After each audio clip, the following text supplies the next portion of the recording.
Marami ang nagagalit sa isang drag artist na si Pura Luka Vega dahil sa kanyang ginawang mapang insulto at pambabastos sa pananampalatayang Katoliko.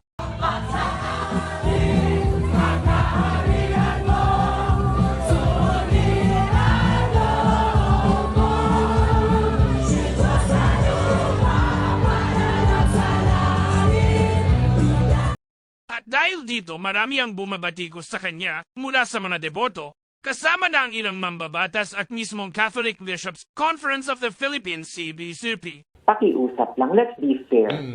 Marami kaming mga Katoliko na LGBT na nagmamahal, gumagalang at naglilingkod sa Diyos at sa simbahan. Yung mga religious elements or sacred elements ng religion ay hindi mo naman ginagamit for secular purposes. Na nakita natin doon sa ginawang pagsasayaw, di ba, merrymaking, performance, nagsisigawan yung mga nakapaligid, kinukuha na ng video. Lalabas talaga, ito ay mockery ng religion, ng faith, and then it's bordering on profanity also, and even blasphemy also sa religious. Gayunpaman, hindi niya ito pinagsisihan ang ginawa niya dahil ayon sa kanya.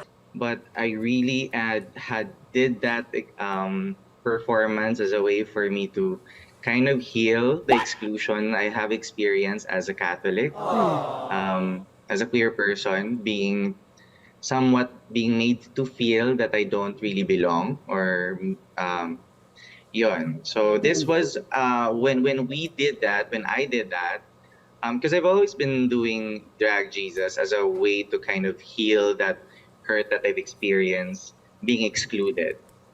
And also to mend my relationship with God as a Catholic. Ngunit kahit ano pa man ang kanyang dahilan, itineklara pa rin siya bilang persona non grata sa General Santos City. The Municipal Council of Toboso in Negros Occidental has passed a resolution declaring drag queen Pura Luka Vega persona non grata. Councilor Richard Hauhoko, who authored the resolution, said he was offended by the actions of Vega, who seemed to disrespect God. Hauhoko said he authored the resolution stating that Vega was not welcome in Toboso, as a reminder that what the latter did was wrong. Church groups have slammed her viral drag performance of Amanamin. In a video posted on Twitter, she was seen wearing a black Nazarene drag costume while dancing to a remix version of Amanamin inside a bar.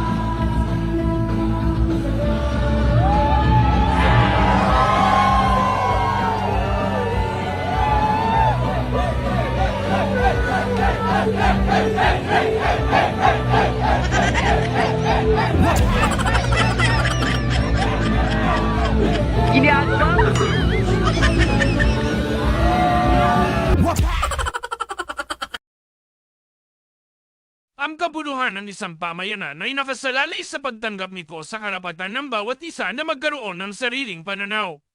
Mahalaga na ipakita natin ang paggalang at pagpapahalaga sa isa't isa at mag-ingat tayo sa ating mga salita at kilos upang hindi makasakit ng damdamin ng iba. Sa pamamagitan ng pag-unawa at pagiging makatao, makakamit natin ang tunay na katarungan at kabayapaan. Ito inyong lingkod, JALTAN TV.